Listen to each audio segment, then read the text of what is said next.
ಎಲ್ರಿಗೂ ನಮಸ್ಕಾರ. ನಾನು Nayana. Under 19 world cup ಮುಕ್ತಾಯವಾಗಿದೆ.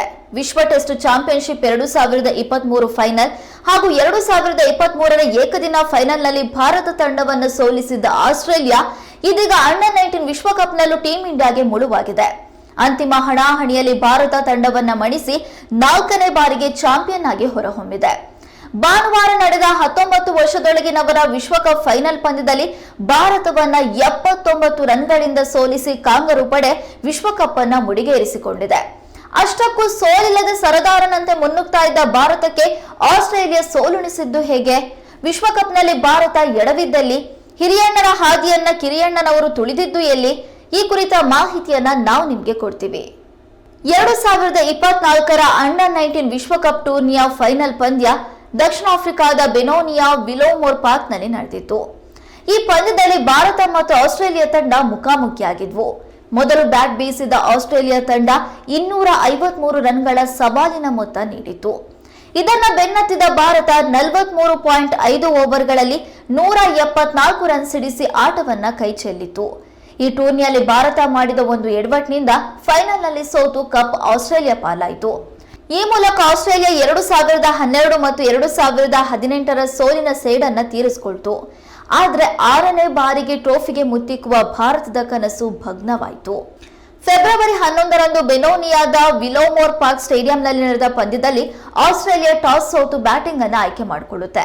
Australia ಪರ ಬ್ಯಾಟಿಂಗ್ ಮಾಡಿರುವಂತಹ ಹುಗ್ ವೆಮ್ ಜೆನ್ ಸಾರಥ್ಯದ ತಂಡ 253 ರನ್ಗಳ ಸವಾಲಿನ ಮೊತ್ತವನ್ನು ದಾಖಲಿಸುತ್ತೆ. ಇದು ಅಂಡರ್ 19 ವಿಶ್ವಕಪ್ ಇತಿಹಾಸದಲ್ಲಿಯೇ ದಾಖಲಾಗಿರುವಂತಹ ಗರಿಷ್ಠ ರನ್ಗಳಾಗಿದೆ.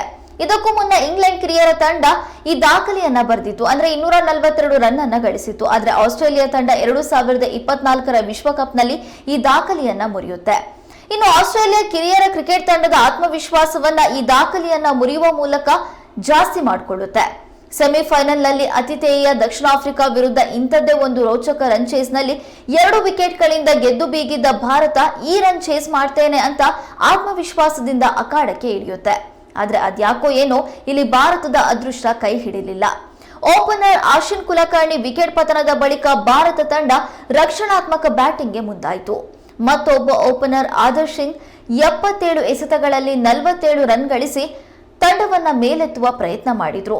ಆದ್ರೆ ಮತ್ತೊಂದ್ ಕಡೆ ವಿಕೆಟ್ಗಳ ಪತನ ಸರದಿಯಲ್ಲಿ ಆಗ್ತಾ ಇದ್ದಿದ್ರಿಂದ ತಂಡವನ್ನ ಸೋಲಿನಿಂದ ಪಾರು ಮಾಡೋದಕ್ಕೆ ಸಾಧ್ಯವಾಗಲಿಲ್ಲ. ಭಾರತ ತಂಡದ ಪ್ರಮುಖ ಬ್ಯಾಟರ್ಗಳಾದ ಮುಷಿರ್ ಖಾನ್ 22 ರನ್ಗೆ, ನಾಯಕ ಉದಯ್ ಸಹಾರಣ್ 8 ರನ್ಗೆ, ಸಚಿನ್ ದಾಸ್ 9 ರನ್ಗೆ, ಅರವೆಲ್ಲಿ ಅವಿನಾಶ್ ಶೂನ್ಯ ಮೊತ್ತಕ್ಕೆ ಕೈ ಚೆಲ್ಲಿದ್ರಿಂದ ಟೀಂ ಇಂಡಿಯಾ ರನ್ ಚೇಸ್ ಮಾಡುವಲ್ಲಿ ಹಾದಿ ತಪ್ಪಿತು. ಇನ್ನು ಕೆಳ ಕ್ರಮಾಂಕದಲ್ಲಿ ಮುರುಗನ್ ಅಭಿಷೇಕ್ 46 ಎಸೆತಗಳಲ್ಲಿ 5 4 ಮತ್ತು 1 ಸಿಕ್ಸರ್ನೊಂದಿಗೆ 42 ರನ್ ಬಾರಿಸಿದ್ರೂ ಪ್ರಯೋಜನವಾಗಲಿಲ್ಲ. ಇಲ್ಲಿ ಭಾರತ ಆಕ್ರಮಣಕಾರಿ ಆಟವಾಡೋದಕ್ಕೆ ಹೋಗಿ ಎಡವಟ್ಟು ಮಾಡಿಕೊಂಡಿತ್ತು.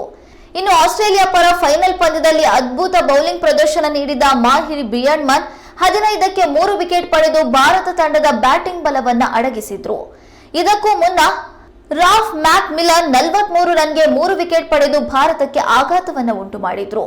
ವೇಗದ ಬೌಲರ್ ಕಾಲುಮ್ ವಿಡ್ಲರ್ 35ಕ್ಕೆ 2 ವಿಕೆಟ್ ಪಡೆದು ಆಸ್ಟ್ರೇಲಿಯಾ ಗೆಲ್ಲುವಲ್ಲಿ ಪ್ರಮುಖ ಪಾತ್ರ ವಹಿಸಿದ್ರು. ಇನ್ನು ಆಸ್ಟ್ರೇಲಿಯಾ ಪರ ಭಾರತೀಯ ಸಂಜಾತ ಆಸ್ಟ್ರೇಲಿಯಾ ಯುವ ಆಟಗಾರ ಹಾಚನ್ ಸಿಂಗ್ 64 ಎಸೆತಗಳಲ್ಲಿ 3 4 ಹಾಗೂ 3 6 ಸಿಡಿಸಿ 55 ರನ್ ಬಾರಿಸಿ ಆಸ್ಟ್ರೇಲಿಯಾ ಪರ ಗರಿಷ್ಠ ರನ್ ಸ್ಕೋರರ್ ಎನಿಸಿ ತಂಡದ ಗೆಲುವಿಗೆ ಮಹತ್ವದ ಕೊಡುಗೆ ನೀಡಿದ್ರು. ನಾಯಕ ಹೂ ವಿಬ್ಗನ್ 48 ರನ್ ಬಾರಿಸಿದ್ರೆ ಕೆಳ ಮಧ್ಯಮ ಕ್ರಮಾಂಕದಲ್ಲಿ ಜವಾಬ್ದಾರಿಯಿಂದ ಬ್ಯಾಟ್ ಬೀಸಿದ ಆಲ್ರೌಂಡರ್ ಓಲಿವರ್ ಪೀಕ್ ಅಜೇಯ 46 ರನ್ ಸಿಡಿಸಿ ತಂಡದ ಮೊತ್ತವನ್ನ 250 ರನ್ಗಳ ಗಡಿ ದಾಟಿಸಿದ್ರು. ಇದಕ್ಕೂ ಮುನ್ನ ಓಪನರ್ ಹ್ಯಾರಿ ಡಿಕ್ಸನ್ 42 ರನ್ಗಳ ಕೊಡುಗೆ ಕೊಟ್ರು. ಈ ಮೂಲಕ ಆಸ್ಟ್ರೇಲಿಯಾ ಬ್ಯಾಟರ್ ಮತ್ತು ಬೌಲರ್ಗಳು ಅಮೋಘ ಪ್ರದರ್ಶನವನ್ನ ತೋರಿ ತಂಡವನ್ನ ಗೆಲುವಿನ ದಡ ಸೇರಿಸಿದ್ರು. ಅಷ್ಟಕ್ಕೂ ಈ ಪಂದ್ಯದಲ್ಲಿ ಭಾರತ ಎಡವಿದ್ದಲ್ಲಿ ಭಾರತದ ಸೋಲಿಗೆ ಏನ್ ಕಾರಣವಾಯಿತು ಅಂದ್ರೆ ಭಾರತಕ್ಕೆ ಕೊನೆಯವರೆಗೂ ಜೊತೆಯಾಟವನ್ನ ಕಾಯ್ದುಕೊಳ್ಳೋದಕ್ಕೆ ಸಾಧ್ಯವೇ ಆಗಲಿಲ್ಲ. ನೀವು ನೋಡಬಹುದು, ಸೆಮಿಫೈನಲ್ನಲ್ಲಿ 30 ರನ್ ಗಳಿಸುವಾಗಲೇ ಭಾರತ 4 ವಿಕೆಟ್ ಅನ್ನ ಕಳೆದುಕೊಂಡಿತ್ತು. ಆದ್ರೂ ನಾಯಕ ಉದಯ್ ಸಹರಾಣ್ 81 ರನ್ ಸಿಡಿಸಿ ಹಾಗೂ ಸಚಿನ್ ದಾಸ್ 96 ರನ್ ಸಿಡಿಸಿ ಅದ್ಭುತ ಜೊತೆಯಾಟವನ್ನ ಕಾಯ್ದುಕೊಂಡಿದ್ರು. ಯಾವುದೇ ತಂಡದ ಗೆಲುವಿಗೆ ವಿಕೆಟ್ ಪತನವಾಗದೆ ಜೊತೆಯಾಟವನ್ನ ಕಾಯ್ದುಕೊಳ್ಳುವಂತದ್ದು ತುಂಬಾನೇ ಮುಖ್ಯವಾಗುತ್ತೆ. ಪಾರ್ಟ್ನರ್ಶಿಪ್ ಮಾಡ್ಕೊಳ್ಳೋದೇ ಇರೋದೇ ಭಾರತ ತಂಡಕ್ಕೆ ಮುಳುವಾಯಿತು. ಮೇಲಾಗಿ ಫೈನಲ್ ಪಂದ್ಯವಾಗಿದ್ದರಿಂದ ಭಾರತದ ಕಿರಿಯ ಆಟಗಾರರು ಹಿರಿಯ ಆಟಗಾರರು ಮಾಡಿದ ತಪ್ಪನ್ನೇ ಮಾಡಿದ್ದಾರೆ. ಒತ್ತಡದ ಟೈಮ್ನಲ್ಲೂ ಉತ್ತಮ ಪ್ರದರ್ಶನ ನೀಡುವಲ್ಲಿ ಎಡವಿದ್ದಾರೆ. ಆಟದಲ್ಲಿ ಸೋಲು ಗೆಲುವು ಕಾಮನ್, ಆದ್ರೆ ಒತ್ತಡದ ಟೈಮ್ನಲ್ಲಿ ಹೇಗೆ ನಿಭಾಯಿಸಬೇಕು ಅನ್ನೋದನ್ನ ಆಟಗಾರರು ಕಲಿಯಲೇಬೇಕು. ಆಸ್ಟ್ರೇಲಿಯಾ ಆಟಗಾರರಿಗೆ ಇದು ಚೆನ್ನಾಗಿಯೇ ಗೊತ್ತು. ವಿಶ್ವಕಪ್ನಲ್ಲಿ ಹಿರಿಯಣ್ಣರು ಉತ್ತಮ ಪ್ರದರ್ಶನವನ್ನ ನೀಡಿ ಟ್ರೋಫಿಯನ್ನ ಮುಡಿಗೇರಿಸಿಕೊಂಡಿದ್ರು. ನೀವು ಇದನ್ನ ನೋಡಿರಲೇಬಹುದು. ಆಸ್ಟ್ರೇಲಿಯಾ ಒಂದು ತಂಡವಾಗಿ ಆಟ ಆಗಿದೆ. ಅಲ್ಲಿ ವೈಯಕ್ತಿಕ ದಾಖಲೆಗಳೇನೂ ಇರಲಿಲ್ಲ, ಆದ್ರೂ ಟ್ರೋಫಿಯನ್ನ ಮುಡಿಗೇರಿಸಿಕೊಳ್ಳುವಲ್ಲಿ ಯಶಸ್ವಿಯಾಗಿದ್ರು. ಅದೇ ರೀತಿ ಆಸ್ಟ್ರೇಲಿಯಾದ ಕಿರಿಯ ಆಟಗಾರರು ಕೂಡ ಅದೇ ಹಾದಿಯಲ್ಲಿ ಹೆಜ್ಜೆ ಹಾಕಿದ್ರು ಅಂತ ಹೇಳ್ಬೋದು. ಪಾಕ್ ವಿರುದ್ಧ ಸೆಮಿಫೈನಲ್ ಪಂದ್ಯದಲ್ಲಿ ಇನ್ನೇನು ಆಸ್ಟ್ರೇಲಿಯಾ ಸೋತೇ ಬಿಡ್ತು ಅನ್ನುವಷ್ಟರಲ್ಲಿ ಗೆಲುವಿಗೆ ಆಟಗಾರರು ಮುತ್ತಿಕ್ಕಿದ್ರು. ಒತ್ತಡ ಇಡೀ ತಂಡದ ಮೇಲೆ ಇತ್ತು, ಆದ್ರೂ ಕೊನೆಗೆ ಬೌಲರ್ಗಳೇ ಉತ್ತಮ ಬ್ಯಾಟಿಂಗ್ ಮಾಡುವ ಮೂಲಕ ಪಂದ್ಯ ಗೆಲ್ಲುವಂತೆ ಮಾಡಿದ್ರು. ಅಲ್ಲಿ ಗಮನಿಸಬೇಕಾದಂತ ಅಂಶ ಅಂದ್ರೆ ಆಸೀಸ್ ಆಟಗಾರರು ಒತ್ತಡ ಸಿಲುಕಿಕೊಂಡಿರ್ಲಿಲ್ಲ. ನಗು ಮುಖದಲ್ಲಿಯೇ ಎದುರಾಳಿಗಳ ತಂಡವನ್ನ ಸೋಲಿಸಿ ಬಿಟ್ರು. ಅಷ್ಟು ಸಾಕಲ್ವಾ? ಆ ಕಾನ್ಫಿಡೆನ್ಸ್ ನಿಂದಲೇ ಸೆಮಿಫೈನಲ್ ಪಂದ್ಯದಲ್ಲಿ ಪಾಕ್ ವಿರುದ್ಧ ಭರ್ಜರಿ ಗೆಲುವನ್ನ ದಾಖಲಿಸಿ ಫೈನಲ್ಗೆ ಎಂಟ್ರಿ ಕೊಟ್ಟಿದ್ರು. ಫೈನಲ್ ಪಂದ್ಯದಲ್ಲಿ ಮೊದಲು ಬ್ಯಾಟ್ ಮಾಡಿ ಉತ್ತಮ ರನ್ ಕಲೆ ಹಾಕಿ ಭಾರತದ ಮೇಲೆ ಒತ್ತಡ ಹೇರುವ ತಂತ್ರ ವರ್ಕೌಟ್ ಆಯಿತು. ಈ ಟೂರ್ನಿಯ ಬಗ್ಗೆ ನಾಯಕ ಉದಯ್ ಸಹರಾಣ್ ಮಾತನಾಡಿದ್ದಾರೆ. ನಾವು ಫೈನಲ್ ಪಂದ್ಯದ ನಿಮಿತ್ತ ಸಾಕಷ್ಟು ತಯಾರಿ ನಡೆಸಿದ್ವಿ, ಆದ್ರೆ ಮೈದಾನದಲ್ಲಿ ನಮ್ಮ ರಣತಂತ್ರವನ್ನ ತೋರಿಸುವಲ್ಲಿ ಎಡವಿದ್ದೇವೆ. ಆದ್ರೆ ನಿಜಕ್ಕೂ ಇದೊಂದು ಉತ್ತಮ ಟೂರ್ನಿ ಆಗಿತ್ತು ಅಂತ ಹೇಳಿದ್ದಾರೆ. ನಮ್ಮ ಹುಡುಗರ ಬಗ್ಗೆ ನನಗೆ ನಿಜಕ್ಕೂ ಹೆಮ್ಮೆ ಇದೆ. ಟೂರ್ನಿ ಉದ್ದಕ್ಕೂ ಅವರು ಉತ್ತಮ ಪ್ರದರ್ಶನವನ್ನ ತೋರಿದ್ದಾರೆ. ಆರಂಭಿಕ ಪಂದ್ಯದಿಂದ ಅತ್ಯುತ್ತಮ ಹೋರಾಟದ ಸ್ಫೂರ್ತಿ ಪ್ರದರ್ಶಿಸಿದ್ದಾರೆ. ಆದ್ರೆ ಫೈನಲ್ ಪಂದ್ಯದಲ್ಲಿ ಕೆಲವು ಕೆಟ್ಟ ಹೊಡೆತಕ್ಕೆ ಮುಂದಾಗಿ ವಿಕೆಟ್ ಒಪ್ಪಿಸಿದ್ವಿ. ಅಲ್ಲದೆ ಒಂದು ಉತ್ತಮ ಜೊತೆಯಾಟ ನೀಡುವಲ್ಲಿಯೂ ಎಡವಿದ್ವಿ.